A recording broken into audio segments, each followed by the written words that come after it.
Hi, I'm Rob, and it's Boilers time. Time to see what's going on next week in the world of Gems of War. Anyway, make sure you grab the Fade Dragoon from the shop if you've not done so already. Not a bad troop, explodes all freeze gems, dealing magic +3 damage to an enemy boosted by gems exploded, and the traits aren't too bad either for this level of troop. So make sure you grab that from the Glory shop. Anyway, 5 ants decided to share an apartment or house with another 5 ants.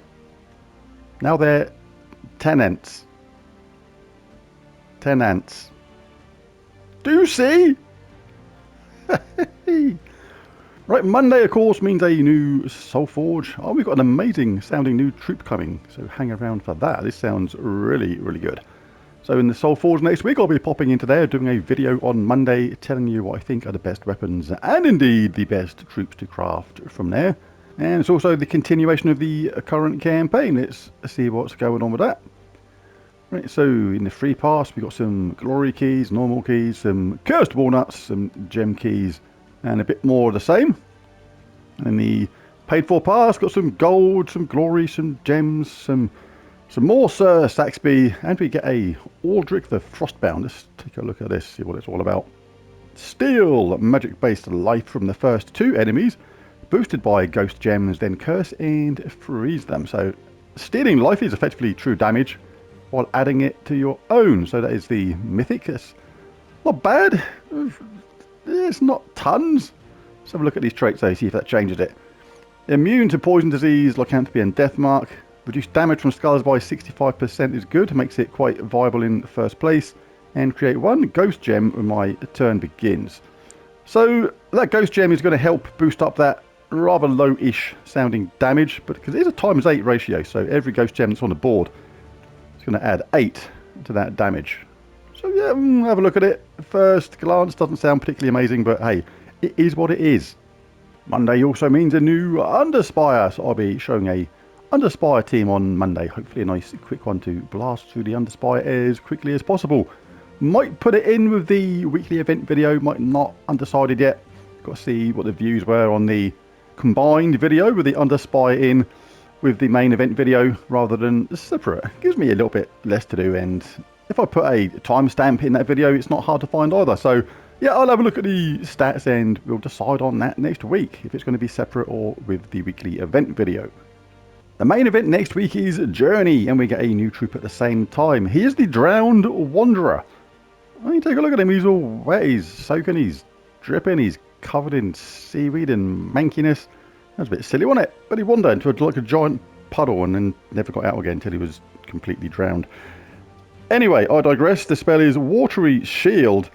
Deals magic +4 damage to an enemy, then creates blue gems boosted by undead allies at a ×2 ratio. So that is going to be the typical amount of blue gems.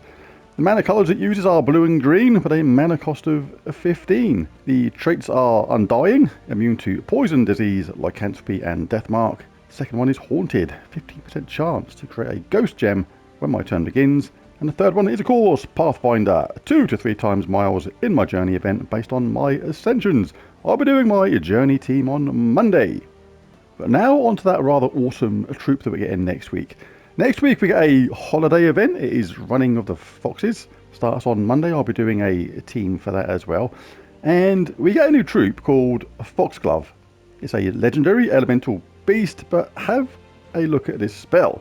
Its spell is Cunning Vines. It's choose one of these choose ones where you get 2 options. Convert blue gems to green and red gems to skulls. Or convert brown gems to green and purple gems to skulls. Uses green and yellow, so it can basically self-charge and do it again, and a mana cost of 18. The traits are, first one is Nimble, immunity to entangle. Second one is Agile, 20% chance to dodge skull damage. And the third one is Trail of Vines, create an entangle gem when my turn begins. So first of all, looking at those traits, being immune to entangle is really good because you can have it up top as a mana generator and it can't be entangled, which is really good. So you can create plenty of those skulls and know you can do damage while entangling the enemy with those entangle gems all the time while being immune to it yourself. But it's that spell. This is effectively And I'm not kidding, like 2 troops for the price of 1. This is like having almost 5 troops in your team, rather than just a normal 4, because you got 2, that double option. You've got to convert blue to green and red to skulls, or convert brown to green and purple to skulls. That's really, really good. I'm looking forward to getting my hands on this troop and giving it a go. And there's actually a weapon called a Foxglove as well, which is bizarrely exactly the same name, but that creates green, so that might actually pair really well with that troop at the same time. But yeah, looking forward to that one. I'll be doing a quick video on that on Monday. Next week also sees a new set of Epic Trials, and Merlantis is up next.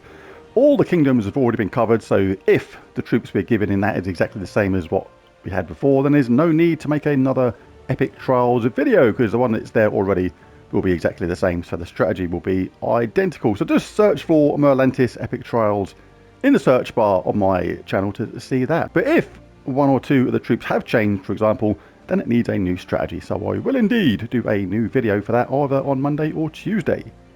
When you open your event chests, you only get the troops from the kingdom listed. So right now that is Glacial Peaks, but next week that is changing to Merlantis. So what we can do, we can actually take a look and see what troops are going to turn up next week, or have potential to turn up from Merlantis. Let's scroll down. Let's try the old skill stop. Let's see if we can do it. Doubt it. It's a bit early in the morning. Oh, it's 1 away. Never mind. Right, anyway, you can look by show unowned or show all. I like to go to show all, because I've got them all anyway. And basically have a little scroll down and see if anybody is greyed out. Because if they are, that means you are missing that troop. So by opening your event chests next week, you stand a chance of picking one of them up. But do bear in mind, if any of these say Sea of Sorrow at the start first, like this one for example, and this one, that means they're only available from the Underworld, so you have to try and unlock them from the Sea of Sorrow instead.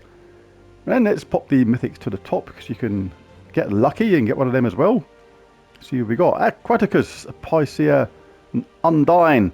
Now, Aquaticus and Pycea are both particularly good. Aquaticus, really worth trying to get.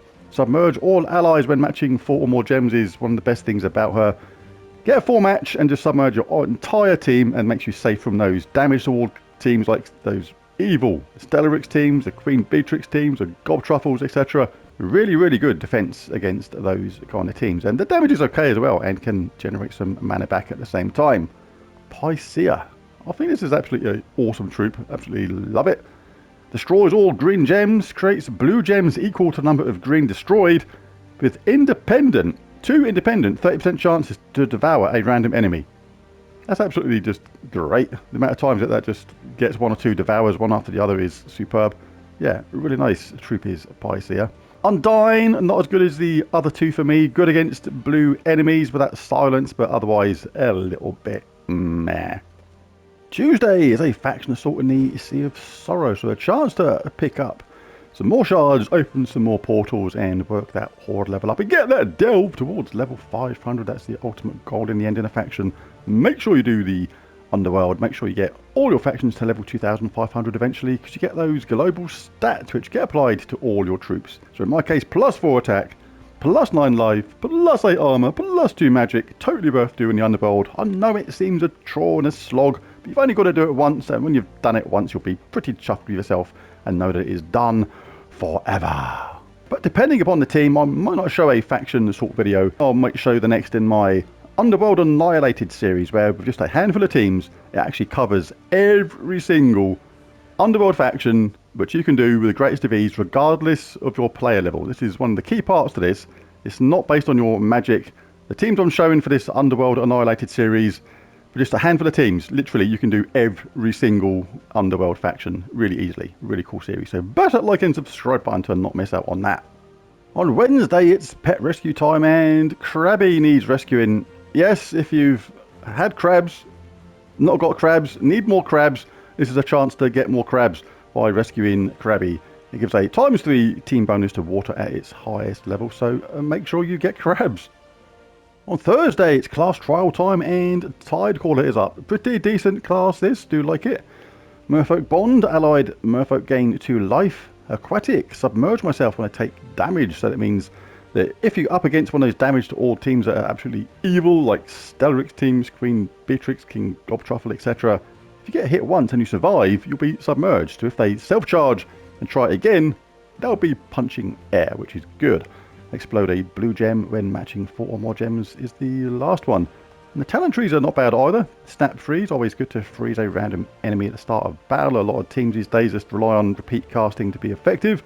Purification, cleanse myself on 4 or 5 gem matches. You can have stuff like anti-magic sphere, mana source, always good to have a fast start. Deluge, submerge a random ally on 4 or 5 gem matches. Again, very good versus those damage to all teams. Gain bonus blue. Aquatic Glory, yeah, not a bad class at all.